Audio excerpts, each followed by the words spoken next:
Now let's take a look at some properties of the dot product. First, I want to remind you that these notations, these boldface U, V, and W's, is another way of expressing a vector. The notation that has the hats, the U hat, is easier to write. But when typing a vector, it's much easier to just write a boldface letter. So when you see a letter in boldface, that means that we're talking about a vector. And either one of these notations is acceptable for representing a vector. But if what you're talking about is a vector and not a scalar, it does need to either have a hat or be typed in boldface. Now, when you're handwriting a vector, the vector hat is more commonly used. But just to show you that sometimes when you see something written in a textbook or online, you may also see it in boldface, and that still does represent a vector. So here we have three boldface letters representing three different vectors, and we are going to notice a couple of properties. First of all, when I am dot producting two vectors together, they enjoy the commutative property, meaning that u dot v is the same thing as v dot u.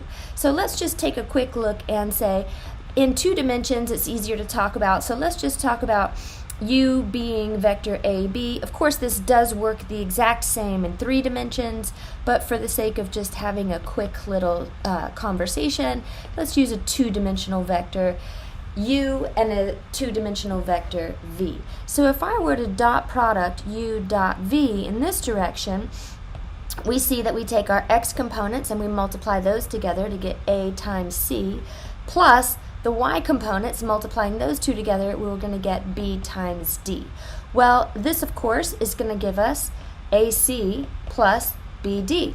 If we were to dot product in the other direction, of course, we get the same scalar quantity, which is going to be, first of all, the x component c times a, and because scalar multiplication is commutative, that product of course is the same, and then the y components multiplied together, d times b, is the same whether or not you go db or bd.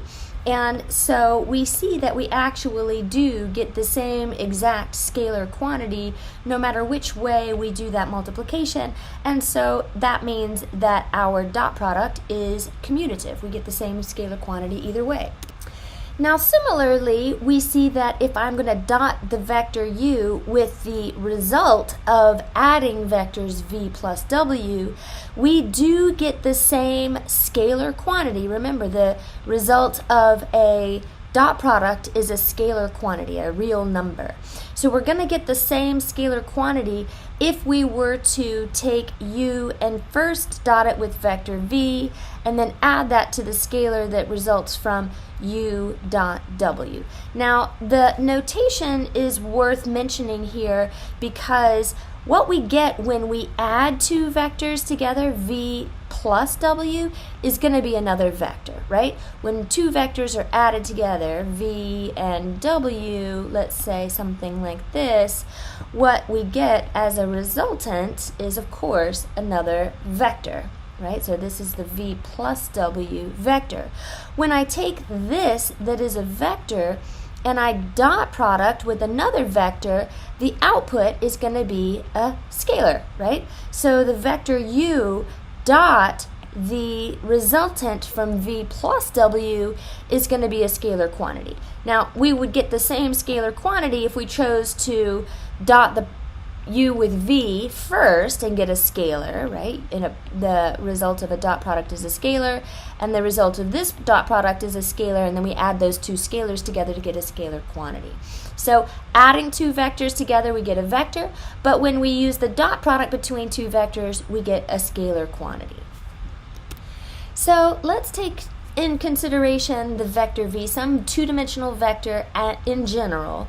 If we were going to take that vector and dot product it with itself, well then what we're going to get is v dot v, which is going to take the a value or the x components and multiply those two things together, the y components and multiply those two things together, and therefore v dot v is going to be a squared plus b squared, still a scalar quantity. Dot producting two vectors together, we get a scalar quantity. Now, notice that when we calculate the magnitude of v, that is defined to be the square root of a squared plus b squared. And so what we'll see here is that if we were to continue down here and say that v dot v, what we had a moment ago was that it is the scalar quantity a squared plus b squared. Notice that a squared plus b squared is the same thing as the square root of a squared plus b squared squared, which then gives us the quantity of mag v squared. And therefore, we see that v dot v is the same thing as the magnitude of v squared, which is something that we have seen in a previous example. And from here we can say that this is then always going to be true. Our last property that we'll look at this example here, let me erase some of this so that it's not too cluttered, is that if we take a zero vector and dot it with any vector v. Now notice again that this quantity, because it's in boldface, is a vector, right? And that notation being in bold is what indicates that I'm talking about a zero vector. If I heavy dot this, so dot producting it with another vector v, what I'm going to have as a result is a scalar quantity. When I dot product two vectors, I'm getting a scalar quantity out. So notice this zero actually is not in boldface, it's just a regular zero. Now, because that is a little bit hard to differentiate, I actually prefer the vector hats. So I would say the zero vector dot the v vector is the zero, and this zero is a scalar quantity. So let's just take a look at that. The zero vector, and again just working in two dimensions to keep it nice and compact, would be 0 in the direction of x and 0 in the direction of y, right? The v vector in general, we're using AB to represent our v vector. So if I take the zero vector and dot it with the v vector, of course, we're going to have the x components multiplied together. Well, that's going to be 0 times a. The y components multiplied together, so we're adding that to 0 times b. And of course, that quantity yields 0, but this one is a scalar, not a vector. So we do need to remember and notice that when I'm dot producting two vectors together, the result of that multiplication or of that product is going to be a scalar quantity.